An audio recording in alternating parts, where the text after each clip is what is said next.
La promenade archéogéographique que je vous invite à faire avec nous va consister à observer Paris d'une façon un peu inhabituelle. Je l'ai préparée avec Émilie Cavana, qui est archéogéographe à la ville de Paris, et notre guide sera Hélène Noiset, maître de conférence en histoire médiévale à la Sorbonne, qui a beaucoup travaillé sur ces questions. Qu'allons-nous faire? Nous allons chercher dans la ville de Paris, en nous promenant, des régularités ou des anomalies, derrière lesquelles se cachent des pans d'histoire. Et à travers ces régularités ou ces anomalies, nous allons vous montrer qu'il y a des faits sociaux ou des faits naturels qui se cachent et qu'il est intéressant d'observer.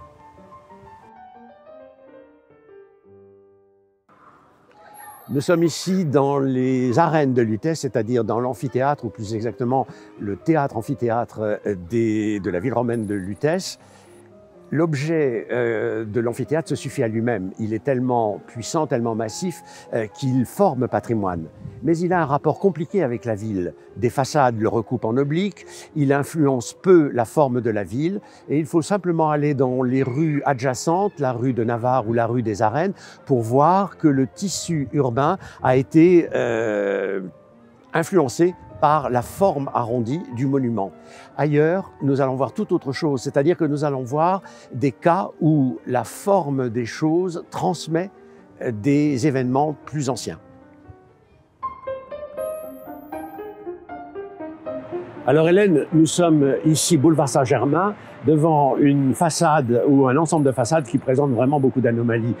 On voit que d'une part, il y a une anomalie au niveau des matériaux. On a une petite façade en briques, alors que partout ailleurs, de chaque côté, c'est de la pierre. On a une largeur très petite, un immeuble incroyablement étroit. C'est curieux. Et en plus, les étages ne se correspondent pas avec les immeubles contigus de part et d'autre. D'où ça vient? Ces anomalies architecturales viennent de l'enceinte du roi Philippe Auguste qui a été achevée en 1210 ici et qui a continué de marquer le paysage urbain dans cette partie de la ville jusqu'au 19e.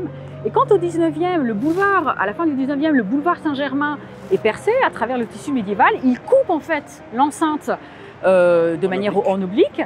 Et simplement, la pression foncière était tellement forte et le coût de l'immobilier était tellement important que le petit espace, la bande d'une faible largeur, donc de moins de 3 mètres ou quasiment 3 mètres, qui correspondait à la courtine, donc au mur d'enceinte, a été jugé utile d'être construit. Donc on a construit un immeuble vraiment sur le mur lui-même de l'enceinte. Alors ce qu'on ne voit pas quand on regarde cette façade, c'est que derrière, les murs partent en biais, puisque c'est oblique. La courtine de Philippe Auguste est oblique par rapport au boulevard. Et donc, à l'intérieur, ça doit être des pièces très bizarres, puisqu'on a des angles aigus. Tout à fait.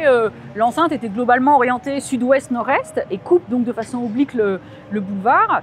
Enfin, c'est plutôt le boulevard qui coupe de façon oblique l'enceinte. Et de l'autre côté, de part et d'autre de deux immeubles alignés, deux immeubles haussmanniens, on a cet assemblage de maisons dans une toute autre orientation qui montre pareillement l'héritage de la portion de l'enceinte. Eh bien maintenant, on va aller voir la même enceinte, mais on va la voir en creux.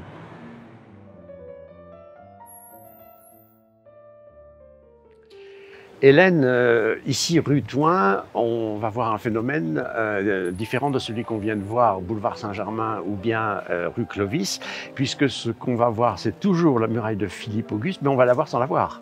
Oui, parce qu'en fait, elle n'existe plus, mais elle est quand même là. Elle est quand même là parce qu'en fait, elle a été détruite au début du 19e, mais est resté en place l'immeuble qui avait été construit contre le mur d'enceinte, comme ça se faisait beaucoup quand les enceintes n'avaient plus de fonction défensive. Donc elle servait de soutien à des immeubles construits contre elle. Et là, c'est le cas de cet immeuble qui est complètement effilé, très peu large. Parce qu'il est coincé entre l'ancienne muraille et la rue. Et la voie qui longeait l'enceinte.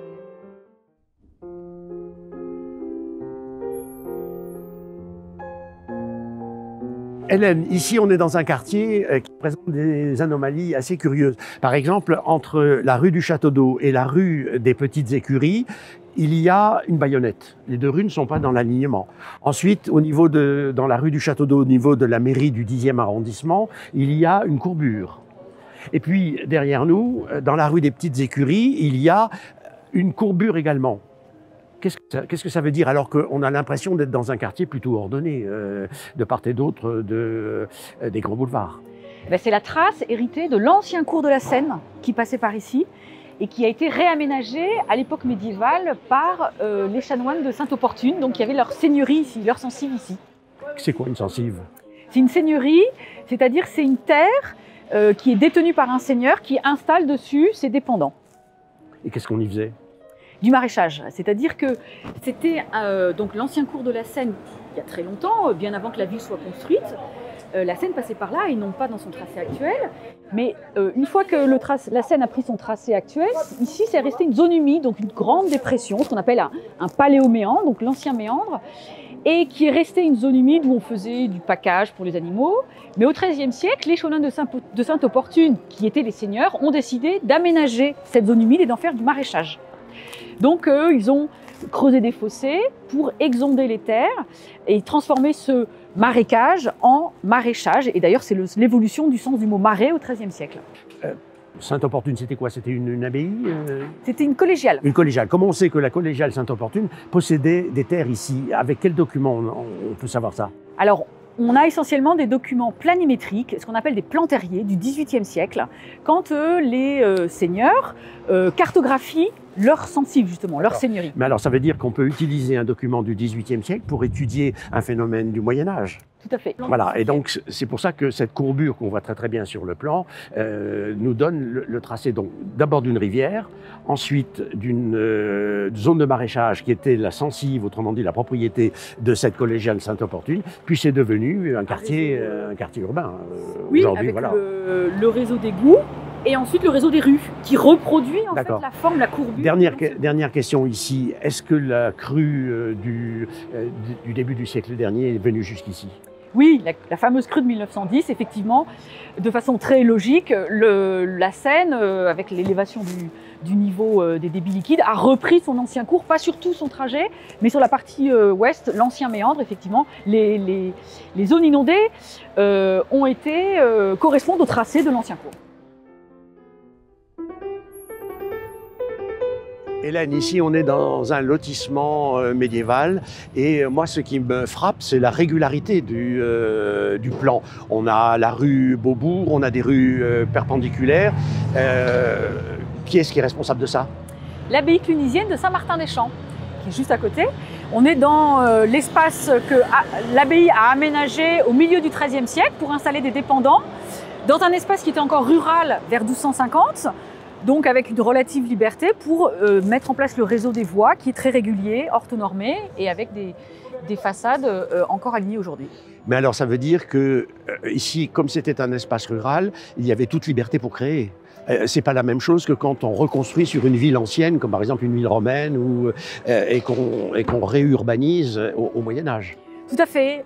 On peut aménager un espace urbain, soit en reconstruisant la ville sur elle-même, donc à la place d'un bâtiment, on en construit un autre, ou bien on peut construire sur un espace qui est rural, alors qui n'est pas complètement vierge, ça veut dire que les voies anciennes ou la forme des champs peut guider la forme des voies du lotissement, ou bien, troisième modalité, on peut faire carrément la table rase, où on va tout déconstruire et repartir complètement à neuf de façon déconnectée avec les formes anciennes. Alors, dernière question, pourquoi les maisons qu'on voit derrière nous, par exemple, au carrefour des deux rues, l'ancienne rue Transnonain et puis l'actuelle rue Chapon, pourquoi on a les mêmes largeurs de façade? En fait, c'est un héritage vraiment des immeubles médiévaux qui, évidemment, matériellement ont été repris depuis le XIIIe siècle, hein, mais les limites des bâtiments correspondent à la norme habituelle des immeubles du Moyen-Âge, c'est-à-dire une relative courte façade sur rue d'environ 6 mètres de large, au moins 2 baies par étage, et des parcelles qui se développent plutôt en profondeur. Et ça, c'est un peu la parcelle type ordinaire de la ville médiévale.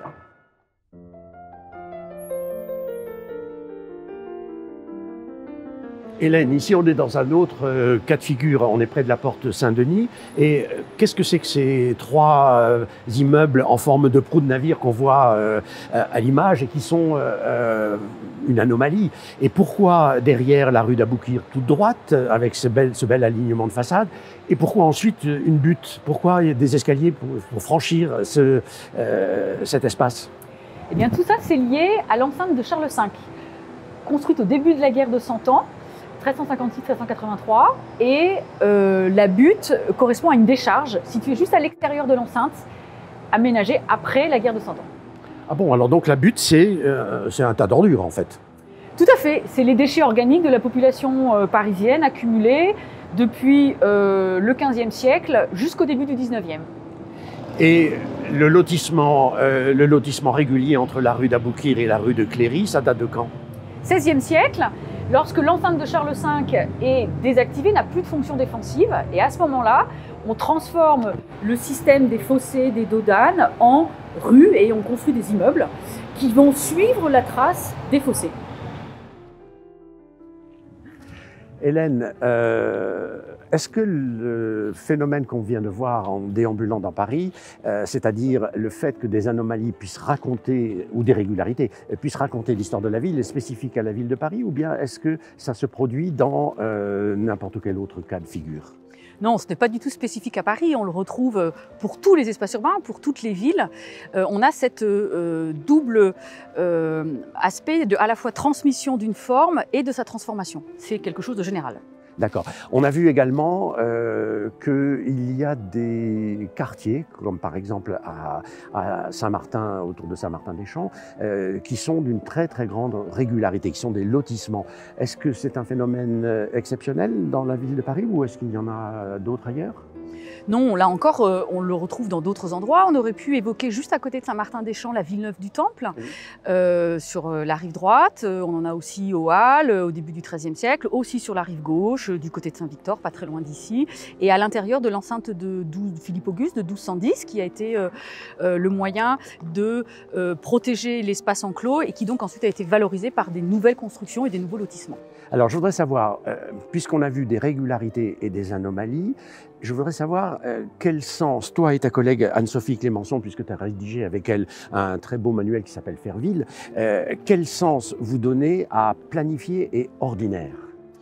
Alors, tous les projets d'aménagement planifiés ont toujours une emprise en général localisée, un bâtiment, un lotissement, une rue, dans le temps et dans l'espace, mais toutes ces formes aménagées, construites, ont toujours une diffusion à la fois spatiale et temporelle, et ça c'est le mode ordinaire de diffusion des formes, c'est-à-dire c'est de s'étendre au-delà de l'aménagement initial, de s'étendre à la fois dans l'espace et dans le temps. Très bien. Une autre question que notre pérégrination a montré, c'est le rôle des enveloppes. On a vu des enveloppes naturelles, comme le chenal qui a donné la sensible de Sainte-Opportune et la ceinture maraîchère de Paris. On a vu des enceintes, Philippe-Auguste. Est-ce que les enveloppes, c'est un fait majeur dans l'histoire de la dynamique de la ville? Oui, pour plusieurs raisons. À la fois, ça contraint les circulations, donc les flux et les réseaux viaires, et aussi parce que ça peut constituer en elle-même des réserves foncières qui vont être réaménagées, repris, reconstruits, donc par exemple maraîchage pour le cours de la Seine ou un immeuble pour l'enceinte de Philippe-Auguste. Très bien. Eh bien Hélène, merci beaucoup pour cette pérégrination dans Paris.